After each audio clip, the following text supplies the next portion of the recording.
How to add tickets to Google Wallet. Hey everybody, welcome back to Official Help Desk.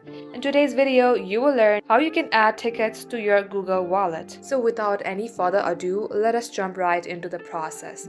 First of all, make sure that you have installed Google Wallet in your device. If not, open up your Play Store and at the top search bar, type in Wallet.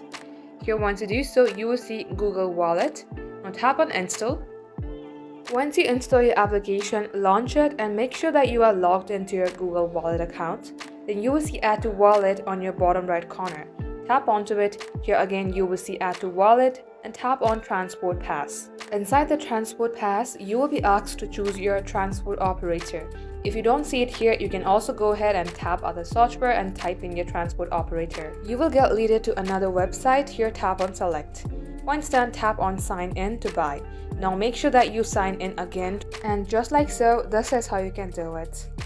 So that is all for today's tutorial. If you would like to see more videos on this topic, then do comment down below and we will get back to you soon with more tutorials like this. In the meantime, what you can do is like this video and subscribe to our channel. Also, don't forget to hit the notification bell to never miss an update from us. Lastly, thank you very much for watching the video till the very end. We will catch you up in our next upload.